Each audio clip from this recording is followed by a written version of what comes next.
ကျွန်တော်တခုပို့ပြီးမြင်အောင်ပြောပြမယ်လူစိုးလူမိုက်တွေကတော့မသေးဘူးပေါ့ဗျာဟိုလူကောင်းတွေတည်သွားတယ်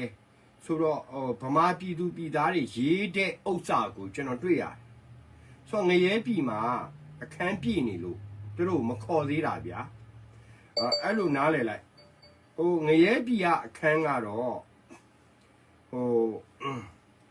ခဏလေးဗျာကျွန်တော် business ကျွန်တော် CEO ဆိုတော့ခဏလေး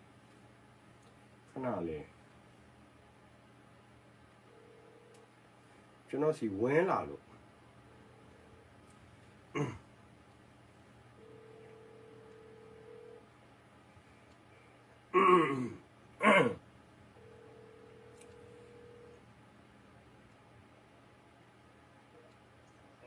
Hi, Mr. Win. I have a business about that. Now I'm talking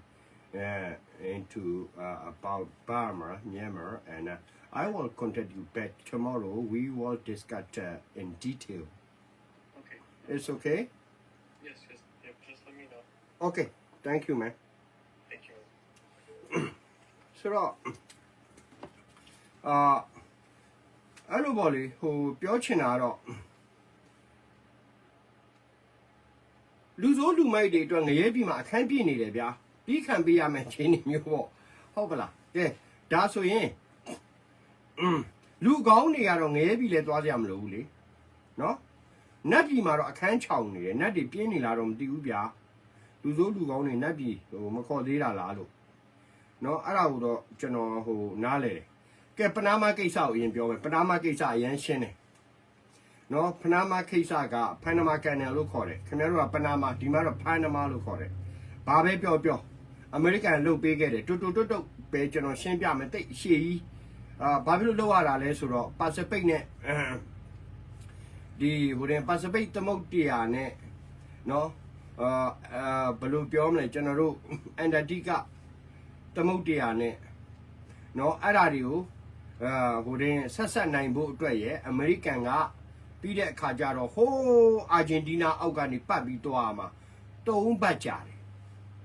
ခင်ဗျ War Region တွေကိုပြန်ရောက်ဖို့အဲ့3 ပတ်ကြာမဲ့လမ်းကြောင်းဖောက်လိုက်တာဒါပဲအမေရိကန်လူကြီး2800အဲ့ဒါဗမာပြည်နဲ့ယာတီဥတုလည်းတူတယ်နော်ရောက်ဘူးတဲ့လူတည်ကျွန်တော်2011ကရောက်ဘူးတယ်2021မှာထပ်ရောက်တယ်ကျွန်တော်2ခါအသေးချာရောက်တယ်2011ကရောက်တဲ့အချိန်ကတော့ normally လေးပါပဲဗျာ2021မှာကျွန်တော်ဖားနမကန်နယ်ကိုရောက်တဲ့အချိန်မှာဖာယုံရယ်ဘိန်းရှူတာတွေရယ်မူရစ်ဆေးဝါးတွေရယ်လောင်းကစားကာစီနိုအခုဗမာလိုပဲတရုတ်ရောက်လာပြီဗမာလိုပဲနော်ပြီးတဲ့အခါကျလူပြောက်ရယ်ဟာစုံနေရောပဲဗျာအဲ့ဒီမှာဖြစ်နေတာကျွန်တော်ရောက်သွားတဲ့အချိန်นี้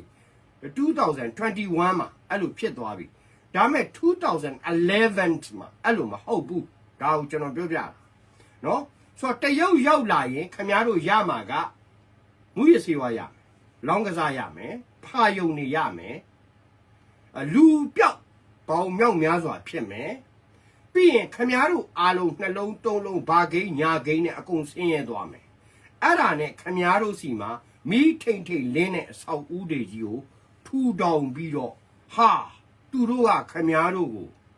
ဒါလုတ်ပေးထားတယ်ဆိုတော့သူတို့ပဲအုပ်ချုပ်သူတို့ပဲပတ်ဆိုင်နေတော့ခင်ဗျားတို့ကလက်ဆယ်ချောင်းကိုပူးကတ်နေအောင်ကြာဘူးငုံလေးလို့ရှစ်ခိုးရမယ်စောက်ချိုးမျိုးချိုးတာတရုတ်မှာဘာအက်တက်မှမရှိလူသားချင်းစာနာတာတို့ဘယ်နိုင်ငံကိုထောက်ပံ့လိုက်တာတို့တရုတ်မှာလောက်လာပြเสียဆိုအရန်ရှားတယ်ကိုဗစ်ကိစ္စနဲ့တော့လာမပြောနဲ့နော်သူလှုပ်ထားတဲ့ပြဿနာသူမနဲ့လိုက်ဖုံးဖိပြီးတော့သူလှုပ်နေတာတွေကိုကျွန်တော်သိတယ်ကုလသမဂ္ဂမှာတစ်နှစ်ကိုအမေရိကန်ဒေါ်လာ85 သန်းပဲထည့်ပြီးတော့အမေရိကန်နိုင်ငံကအမေရိကန်ဒေါ်လာတန်း900ထည့်ရတာဗျဒါကိုဖြစ်ကြပြဿနာစဉ်းစားကြည့်ဗျာ human resource လည်းအရန်ကြီးတယ် market လည်းအရန်ကြီးတယ်အကျိုးမြတ်လည်းအရန်ရနေတရုတ်နိုင်ငံကြီးကကုလသမဂ္ဂကိုနိုင်ငံပေါင်းအခုလက်ရှိ202နိုင်ငံအဲ့202နိုင်ငံကိုတနိုင်ငံကိုဒေါ်လာ1 သန်းလောက်တော့စေတနာမရှိတဲ့တရုတ်ကြီးနဲ့ခင်ဗျားတို့တွေ့နေကြတာ အဲ့ဒါကိုအမေရိကန်ကလက်မခံတာဘလောက်တောင်အခြေအနေဆိုးတယ်လဲဆိုတော့အဲ့ဒီဖာနမခံတယ်ကိုဖြတ်တန်းတဲ့ facility တွေ तू ကလုံသားပဲမပြောင်းတာနော် facility တွေ control တွေအကုန်ပြောင်းလိုက်ပြီးတော့ထိန်းချုပ်ပြီးတဲ့ပြင်အဲ့ဒီဖာနမဆိုတဲ့တူးမြောင်းကန်တဲ့ပေါ်မှာဂုံးကြော်ကြီးဂုံးကြော်တရားကြီးအကြီးကို तू ကဆောက်တာ तू ကဘာလုပ်ချင်တာတစ်ချိန်ပြဿနာတက်လာရင်အဲ့တရားကိုဖြိုချလိုက်မယ်လေဖြိုချပြီးအဲ့ဒီကန်နဲ့ပိတ်သွားရင်ငါတို့စီလာလို့မရတော့ဘူးလာရင်လည်း3ပတ်လောက်အချိန်ထပ်ဖြတ်မယ်ဆိုတော့သူ့မှာပြင်ဆင်ချိန်ခွင့်နေရသွားမယ်ဆိုတဲ့အခြေအနေကိုအမေရိကန်ကအသေးချာလေ့လာခဲ့တာဒါကဒေါ်နယ်ထရန့်ရဲ့ masterpiece ပဲဗျ masterpiece ပဲနော်ဘာလို့ဒီမိုကရက်နဲ့မတူတာကျွန်တော်ဒီမိုကရက်ကိုကျွန်တော်ပြောခဲ့ပြီးပြီနော်ဆရာတို့အသေးချာတော့ဖတ်ပါကျွန်တော်ဆဲစရာလည်းမလိုဘူးကျွန်တော်တက်တက်ပြောတယ်ခင်ဗျားတို့ယေရှုခရစ်တော်ကိုဒီမိုကရေစီတတ်ခဲ့တာ What is the truth What is the truth ဆိုတဲ့ဥစ္စာခင်ဗျားတို့ Google မှာရိုက်ထည့်လိုက် YouTube မှာရိုက်ထည့်လိုက်ဒီမိုကရေစီက Jesus Christ ကိုတတ်ခဲ့တာ Jesus Christ ကလုံးဝအပြစ်ကင်းစင်တယ်ဒါကိုကျွန်တော်ပြောတာအရင်လည်းပြောဘူးတယ်နော်ကျွန်တော်ကပြတ်တယ်စကားပြောရင်အရန်ပြတ်တယ်တက်ပြောတယ်တူတုတ်ပြောတယ်ဒါဆိုရင်ဖာနမကန်တွေကိုလူလေလာလောက်တာဟုတ်ပါလားအခုနိုင်ငံတကာမှာအဲ့လိုလုပ်ဖို့တရားပေါင်းတူးမြောင်းနေအပဝင်ဘောင်းစုံ830ကိုတရုတ်ကလုပ်ဟုတ်လားကျွန်တော်တရုတ်ကိုမကြိုက်လို့ပြောတာမဟုတ်ဘူးနော်လုပ်လို့ရပါတယ်အဲ့ဒီဒေတာတွေရဲ့အခက်အခဲတွေလူနေမှုစနစ်တွေမှန်ကန်နဲ့အသိပညာတိုးတက်ဖွံ့ဖြိုးမှုတွေတရုတ်အဲ့ဒါတွေမလုပ်ဘူးတရုတ်လုပ်တာကခမည်းတော်နိုင်ငံမှာရောက်လာရင်မူရစေဝါရောက်လာမယ်လောင်းကစားရောက်လာမယ်ပြစ်တစားယုံအနှိတ်ခမ်းတဲ့ကာရာအိုကေရောက်လာမယ်ဒါပဲလေငရဲပြည်မှာအခန်းကျက်နေတယ်ခင်ဗျားတို့ပျော်လို့ရတယ်တရုတ်နောက်လိုက်ပြီးပျော်လို့ရတယ်ခင်ဗျားဗုဒ္ဓဘာသာဆိုဟုတ်တယ်မလား right ဆိုကျွန်တော်တရုတ်ကိုမုန်းလို့ပြောတာမဟုတ်ခင်ဗျားတို့ logic အရာစဉ်းစားဖို့ဗမာပြည်မှာတရုတ်ကိုချစ်ရမယ်ယူတည်ရမယ်ညှနှိုးရမယ်ရုရှားကိုဥကုံချရမယ်ဆိုနေစဉ်လက်ကတော့နေတိုင်းရေးတာဘာလို့ကျွန်တော်မသိဘူးဒီကောင်ဘလို့ကြီးပြင်းပြီးတော့ဘလို့စာတွေဒီကောင်ဖတ်တာတော့ Google မှာဖတ်တာတော့ကျွန်တော်တွေ့တယ်ဘလို့ထွေးလဲတော့ကျွန်တော်မသိဘူးပေါ့နော်ဒါပဲဟုတ်ပြီဒါဆိုရင်ဖန်နမကန်တဲ့ပြဿနာကိစ္စကိုမိတ်ဆွေတို့ပုံပြီးတော့ရှင်းသွားပြီလို့ကျွန်တော်ယူဆတယ်ဗျာဖန်နမကန်ရဲ့ပြဿနာကအမေရိကန်လုပ်ပေးခဲ့တယ်အမေရိကန်နေအများကြီးတည်ခဲ့တယ်အများကြီးဟုတ်တယ်အမေရိကန်အကျိုးစီးပွားလည်းပါတယ်ဖန်နမရဲ့အကျိုးစီးပွားလည်းပါတယ်ဖန်နမဆိုတိတ်လေးနော်ရီဂါကိုဘယ်လိုလုပ်ခဲ့လဲခင်ဗျားတို့တွေ့တယ်မလားအခုဖန်နမအဲ့လိုတရုတ် background နဲ့အမေရိကန်ကိုအဲ့လိုလှုပ်ရဲသလားချက်ချင်းအဲ့ဒီခေါင်မိုးပေါ်မှာပဇင်းပြန်နေအုံကျဲပြီးရောက်လာပြီးအဲ့ဒီခေါင်မိုးပါဖွင့်ပြီးတော့အဲ့ဒီဖန်နမအကောင်နဲ့အကုန်လုံးဆွဲတင်ပြီးအမေရိကန်ထောင်ထဲကိုထည့်လိုက်မှာနော်ရီဂါအဲ့ဒီလိုဖန်နမဗိုလ်ချုပ်ကြီးနော်ရီဂါအဲ့ဒီလိုပုံစံနဲ့အမေရိကန်အကျဉ်းထောင်ထဲရောက်ခဲ့တယ်ဆိုတာဖန်နမရဲ့တနမိုင်းရာဇဝင်ကိုမိတ်ဆွေတို့လေ့လာနိုင်အရန်ကောင်းမယ်ဗျာဒါကိုမင်းတို့မပူနဲ့ငါတို့ဒီလိုကြားကန်ပေးမယ်ဆိုတဲ့တရုတ်ရဲ့ဖိတ်လုံးဘုံမင်းအွန်လိုင်းကိုလှုပ်ထားတဲ့ဖိတ်လုံးကွာဆိုလိုချင်တာမင်းဘာမှမဖြစ်ဘူးမင်းအားလုံးကိုချိန်မုံလို့ရတယ်ပြစ်ခတ်လို့ရတယ်တတ်ဖြတ်လို့ရတယ်ငါတို့လိုချင်တဲ့ဥစ္စာကိုပေးမင်းလူတွေကိုလည်းမင်းစဒေးပလိုက်လို့ရတယ်ဒါပေမဲ့မင်းမိသားစုနဲ့မင်းစီးပွားရေးကိုငါနဲ့အကျိုးတူလို့အခုဆိုစိုးဝင်းမှာ तू အရင်တော့လက်ဖက်ချောက်စိုးဝင်းဗျာအခုဆိုရင် तू ဆိုလာစိုးဝင်းဆိုပြီးတော့ဆိုလာပါတခါတကယ်မီတင်ကြီးမှာပြောနေတာဒါ तू ပြောရမှာမဟုတ်ဘူးစက်မှုဝန်ကြီးဌာနကနီးပညာဝန်ကြီးဌာနကပြောရမယ့်ကိစ္စလေဗျာဘာဖြစ်လို့အကျိုးစီးပွားတွေလေမင်းတို့အပေါ်ပိုင်း2ယောက်3ယောက်မိသားစုနဲ့မင်းတို့ဘဝတွေအတွက်ငါတို့တရုတ်တွေတာဝန်ယူပေးတယ်အဲ့ဒါကြောင့်မင်းတို့ကြံတဲ့ကောင်တွေတေပလေးစီအကုန်လုံးမင်းတို့လူတွေလည်းတေပလေးစီဗမာတပြည်လုံးလည်းတေပလေးစီဒါပေမဲ့မင်းတို့အကျိုးစီးပွားဖြစ်မယ် ပြောရမှာဘုံမင်းအောင်လိုက်စကားပြောရမှာသူတို့နဲ့မဟုတ်ဘူးတိုင်းပြည်တွေကညီကိုမောင်နှမကိုကိုလည်းတော်လှန်နေတဲ့ကိုယ့်ရဲ့ရောင်းရင်းတွေနဲ့စကားပြောရမှာဗျဟုတ်လား right ကျွန်တော်ပြောတာရှင်းရှင်းလေးပဲအခုကစိုးဝင်းကိုယ်တိုင်ဗျာဆိုလာထကျင်ညာနေတယ်ကဲမရပါသားတွေလှုပ်ထားတဲ့အစုရှယ်ယာအတွက်စိုးဝင်းကသူများမိန်းမလဲယူတယ်မင်းအောင်လိုက်လဲဘာမှမထူဒါကျူကျူလာတော့သူများမိန်းမမဟုတ်ဘူးသူကတော့ပါကင်ဖြစ်မယ်ပေါ့ဗျာဒါပေမဲ့မွေးထားတဲ့ကလေးတွေအားလုံးကအီချာကွေးကြော်ရောင်းတဲ့တရုတ်နဲ့မြင်းလဲမှောင်းတဲ့ဟိုမြင်းကြံအညာသားနဲ့မွေးထားတဲ့နှစ်ယောက်ကိုဗမာတပြည်လုံးကပြန်ဥညွတ်နေရတာဗျာကဲရှင်းလေမင်းတို့မှတ်ရင်ငါ့ကိုရှင်းဘယ်ဆေးရုံမှာမင်းသားကြီးကိုမွေးတာလဲဘယ်ဆေးရုံမှာမင်းသမီးကိုမွေးတာလဲငါ့ကိုပြလေ CIA ရကော့ကအရန်ကောင်းတယ်ဗျခင်ဗျာဆွဲထုတ်ပြီဆိုရင်အရန်တိကြတယ်ဟုတ်မလားဒါတော့ကျွန်တော်အမှန်ပြောတာအခုကခင်ဗျားတို့ဗမာနိုင်ငံကြီးကအုတ်ချုပ်တဲ့ကောင်အဆင့်တောင်မဟုတ်ဘူးအဲ့ဒီအုတ်ချုပ်တဲ့ဆွေမျိုးမောင်နှမတားစင်မြေးဆက်ရဲ့ เพื่อที่จะไปเตรียมอยู่สามเหลี่ยมทองค ကျွန်တော်တို့မှာမြောက်ဝတီကြားဖြန့်ကိုလိုက်ခိုင်း ำเด็ก ထားတာ บ้านเอาไปปลาซดสุดท้ายนี่อยากบอกเตือนหมู่ โอเคဆိုတော့ဗမာနိုင်ငံကအုတ်ချုပ်သူလူဒန်းစားတစ်ယောက်လောက်ကိုမဟုတ်ဘူးတမိသားစုလုံးတဆွေမျိုးလုံးကိုပါကြွန့်ခံရတာကြီးကတော့ညားတယ်တိတ်ညားတယ်အဲ့ဒါတိတ်ညားတယ်ဒါကြောင့်တော်လှန်ကြတော့ဒါနဲ့တော်လှန်တဲ့နေရာမှာလူသားဆန်မှုစီးစနစ်ရှိမှုအတွက်ကိုတော့ကျွန်တော်တိုက်တွန်းတယ်နော်ဒါကျွန်တော်အမှန်တိုင်းပဲပြောတယ်ဟာဂိုရှေကဖြူဖြူထွေးကိုမတတ်ခိုင်းဘူးဆိုတော့ဟာအဲ့လိုကျွန်တော်လာရေးတာနော်ကျွန်တော်ထဲမှာလေหนีပိန်းရယ်ကွမ်းရက်ပုံရယ်ဟိုကြက်ဥကြော်ရယ်နေကြပန်းပိုးထိုးရယ်တိတယ်မှမှတ်လားပြီးတော့ဟိုဗာလဲဟိုဘယ်လိုပြောမလဲတဲတောင်ပြင်းနဲ့တွေ့မြုပ်သွားမဲ့ရေလှိုင်းရင်အဲ့ဒီ၅ခုမလာနဲ့ဗျာကျွန်တော်လည်းလာကိုမဖတ်နဲ့ကျွန်တော်ကပြောသွားပြီဟုတ်ပါလားဆိုတော့ဟိုကျွန်တော်တို့ပြောနေတာအကြောင်းရှိတယ်ဟိုနိုင်ငံရေးမှာတစ်ခါကျရင်စံသားတစ်ခုတည်းနဲ့လုပ်လို့မရဘူးပညာနဲ့ဥပဒေထဲ့တွက်ရတယ်ဒါကိုလည်းပြောတာအဲ့ဒါအခုဖန်နမကန်နဲ့ပတ်သက်လို့တရုတ်လူပါဝါဖန်နမမှာဗျာခင်ဗျအကုန်ဘိန်းစားတွေဖြစ်သွားပြီအကုန်ဘိန်းစားခင်ဗျသွားလိုက်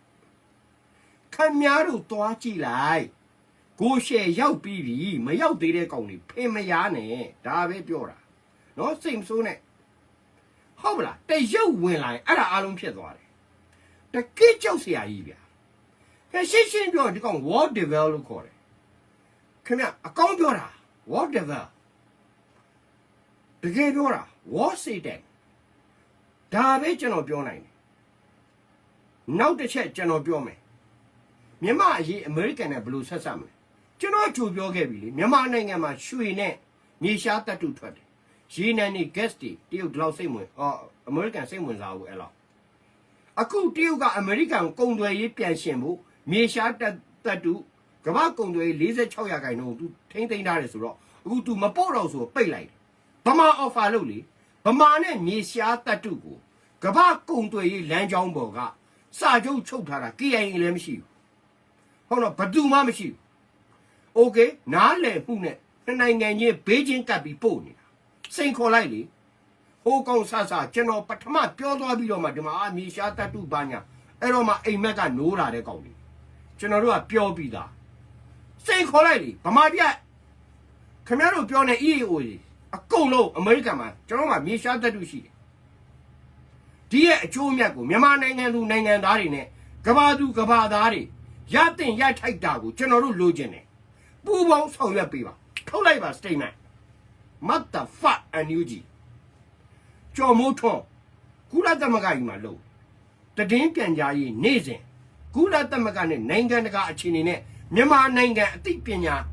တိုးပွားအောင်နဲ့မြန်မာနိုင်ငံကြီးအခြေအနေများကိုထုတ်ပြန်ဖို့တည်င်း website မရှိဘူးတန်းနဲ့ကြီးခိုးသွားတယ်ဒါကြောင့်ဂွမ်မောကိုပြောတယ်ကချင်တွေကတော့ကျွန်တော်စိတ်ဆိုးတာပေါ့ဘာဒါဂွမ်မောလုတ်ခဲ့တဲ့အကွက်တွေလေကျွန်တော်အမှန်တိုင်းပဲပြောတာကျွန်တော်ကမဟုတ်တာမပြောဘူးဒါပေမဲ့အဲ့ဒီမှာကချင်တွေသိနေတယ်ပြတ်နေတယ်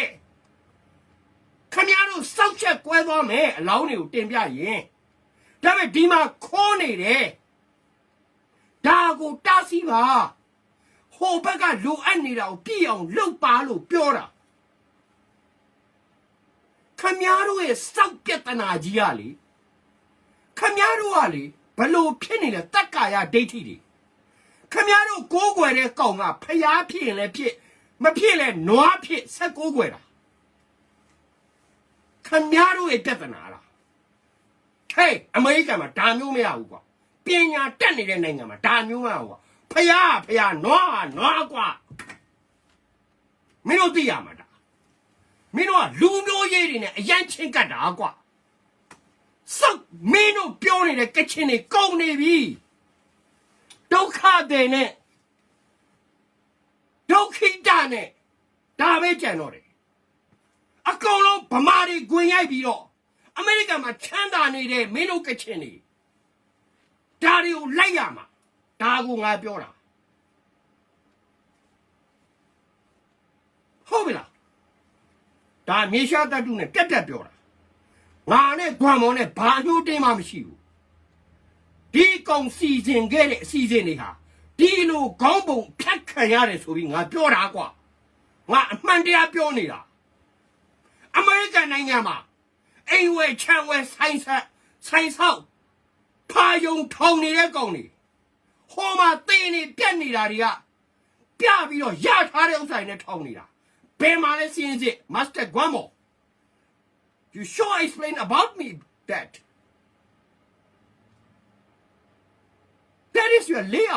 is your layout that is your format ငါတို့သိတာ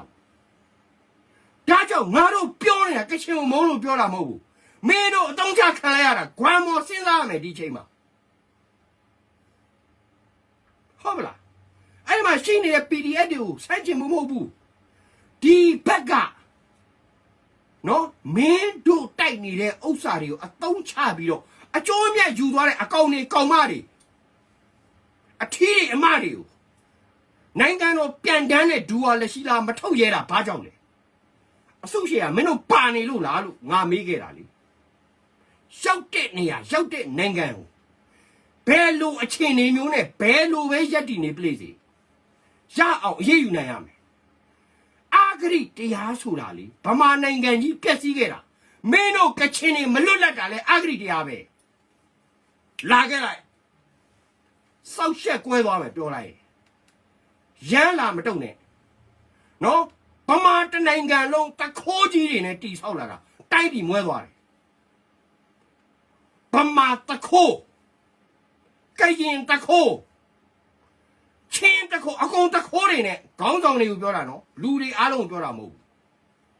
မင်းတို့ဒါပြောတာဒီအချိန်မှာအာဂရိတရားကင်းရှင်းနဲ့ပုံရန်သူဖြိုချရမယ်ငါအသေးချာပြောတယ်နော်အာဂရိတရားကင်းရှင်းနဲ့အာဂရိလောက်သွားတဲ့ကောင်တွေကိုလည်းအရေးယူပြီးတော့ဖြိုချပြီးတော့နိုင်ငံသစ်စနစ်သစ်အနာဂတ်ကိုထူထောင်မဲ့အကောင်ပြကွာဟုတ်ပြီလားစောက်ရမ်းလာမပြောနဲ့နှစ်ကြောင်းသုံးကြောင်းဖတ်တယ်ဖြဲထုတ်ပါငါဖြဲမှာစပယ်ရှယ်ဖြဲမှာမကြောက်ဘူးစောက်ကြီးကိုမဆိုင်ဘူး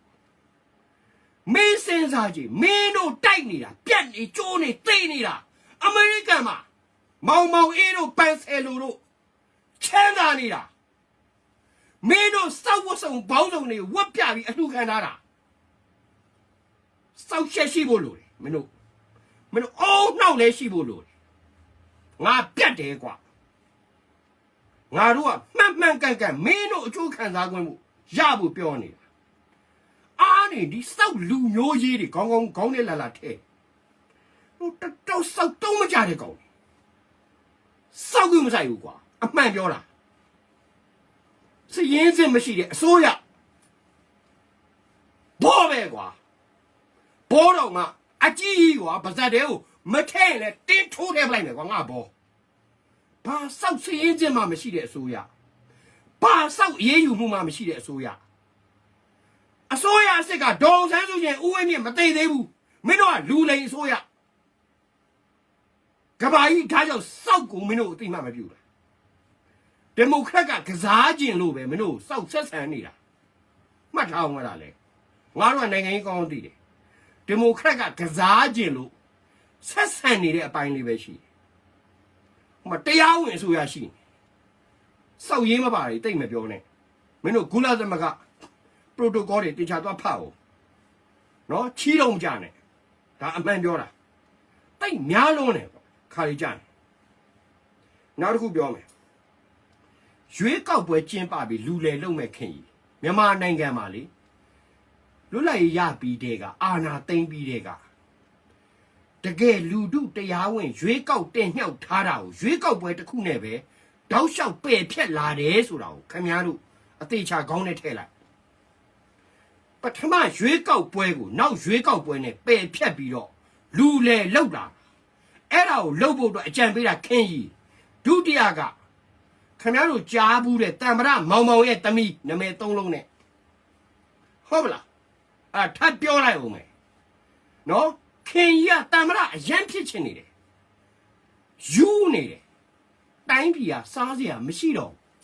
production မရှိဘူးဘာမှမရှိဘူးဘာမှမရှိဘူးအမျိုးတွေဘာသာတွေတာသနာတွေနဲ့ပြောနေ okay နိုင်ငံတိုင်းမှာဒါရှိတယ်ကျုပ်လက်ခံပေးတယ်ကချင်ရှိရမယ်ရှမ်းရှိရမယ်မွန်ရှိရမယ်ပြီးအားလုံးပေါင်းပြီးအတူရှိရမယ်ဒါကိုလည်းလက်ခံတယ်အဲ့ဒါနဲ့ခင်ဗျားတို့ထမင်းမဝသေးဘူးဗျခင်ကြီးရိုက်တဲ့အကွက်တွေကတော်တော်ကျန်းတယ်ဟုတ်ပြီနော်ဒါတော်လိုင်းကြီးအဖွဲ့အစည်းအားလုံးကိုသတိပေးလိုက်တယ်မင်းတို့တတ်တိတကယ်ရှိလားတကယ်တိုက်မှာNUGကဝက်ချွန်နဲ့ဒီဒေးခေါ်တာမင်းတို့အားလုံးပေါင်းပြီးတော့ရွေးကောက်ပွဲလုံမဲ့နေမှာဒီဒေးပြန်ခေါ်လိုက်ပွဲသိမ်းသွားပြီပွဲပြတ်သွားပြီရွေးကောက်ပွဲလုံမဲ့နေမှာဒီဒေးပြန်ခေါ်တယ်ကွာကဲရှင်းလားမင်းတို့တမမယ်ကွာဟုတ်လားနော်ခင်ကြီးဆိုတဲ့ကောင်ခိုးတာစရင်ပြောက်အင်းပြောက်ကိုခိုးတာအဲ့ကောင်ကဒုတမ္မရအဆင့်လောက်ဖြစ်ချင်တာမင်းအွန်လိုင်းကိုတမ္မရပေးမယ် तू ကဒုတမ္မရလုပ်မယ်ပြီးရင်အင်းနေဝင်းကို तू ကခေါ်အောင်မယ်ငါအကုန်သိတယ်ကွာမင်းတို့ဟုတ်လားမင်းတို့ကစားနေတဲ့အကွက်တွေအားလုံးသိတယ်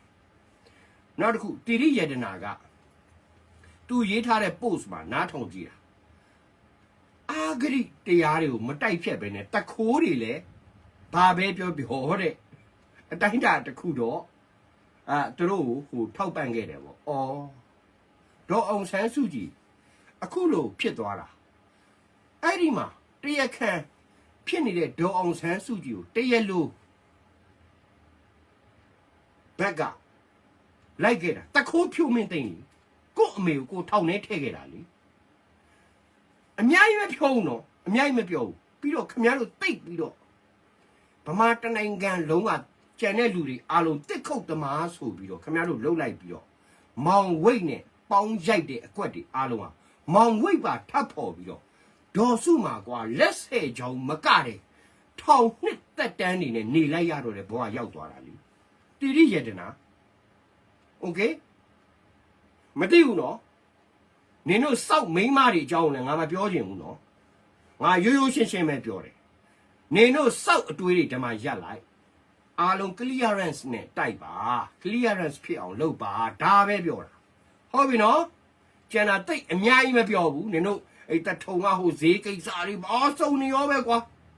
ငါမှအကုန်ရှိတယ်ငါမပြောဘူးအဲ့ဒါဟုတ်ပြီလား तू တခိုးနဲ့တိုက်ရမယ်လို့ပြောတာသူ့ရဲ့ post က okay နော် corruption နဲ့ပေါင်းပြီးတိုက်ရမယ်ပေါ့အောင်မြင်ခဲ့လို့လားဗမာပြည်ရောအောင်မြင်နေလို့လား corruption နေနဲ့တတိုင်းပြည်လုံးဟိုတနေ့ကဖအန်တရာမှာ9000မရတော့1000ဖြစ်သွားပြီတဲ့မင်းအောင်လှိုင်လက်ထက်မှာအခုဟိုတနေ့ကဟုတ်ပြီနော်မင်းအောင်လှိုင်တို့ခိုးတယ်ဆိုတာလေကဘာမှာဘလူမကိုတိုင်းတာလို့မရအောင်ခိုးတာဟုတ်လားဒီဘက်ကလည်းခိုးတာဘာစရင်ပြောက်အင်းပြောက်စရင်စင်မရှိပဲခိုးတာတခိုးနှစ်ကောင်တိုက်ပွဲဖြစ်နေတယ်မဖြစ်သွားဘူးလားတခိုးနှစ်ကောင်တိုက်ပွဲဖြစ်နေတာလူတုကကြားတဲ့ခံရတာမဖြစ်သွားဘူးလားတိရိယတနာဟုတ်မလားမှတ်ထားမင်းတို့အောင်မြင်လဲတခိုးနဲ့မင်းတို့တိုင်းပြည်ကိုဘလို့မှတိဆောက်လို့မရဘူးcorruption နဲ့လုံးဝတိဆောက်လို့မရဘူး corruption ဆိုတာငွေပဲမင်းတို့တင်နေတာ အာဂရိတရား၄ပါးမင်းသွားလေးလာလိုက်ငွေတစ်ခုတည်းမဟုတ်ဘူးဒီလောက်ပဲပြောခြင်းဟုတ်ပြီနော်နောက်တစ်ခု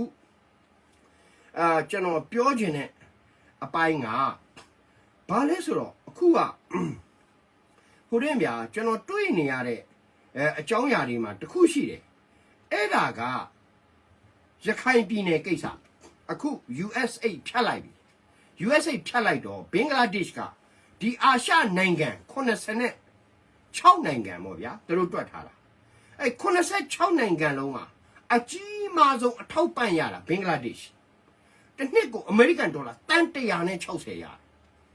ဟုတ်ပြီလားအခုကဘင်္ဂလားဒေ့ရှ်ကတပြားမှမရတော့ခင်ဗျားတို့အဲ့ဒါမရတော့ဘူးဆိုတဲ့အကြောင်းရုပ်တံကြည့်ရင်ကျွန်တော်ပြလို့ရတယ်နော်မရတော့ဘင်္ဂလားဒေ့ရှ်လုံခြုံရေးဌာနဘာစဉ်းစားလာလဲဆိုတော့ဒါအရန်သတိထားတော့ဒါအာရခတတ်တော်အတွက်ကျွန်တော်အကြံပေးတာဒီကောင်နေအဲ့ဒီမှာရှိနေတဲ့ဟိုနိုင်ငံတကာကောင်တွေမပြောဘူးနော်အဲ့ဒီမှာရှိနေတဲ့ role တွေအုပ်စုတွေပေါ့သူတို့ပြောတာ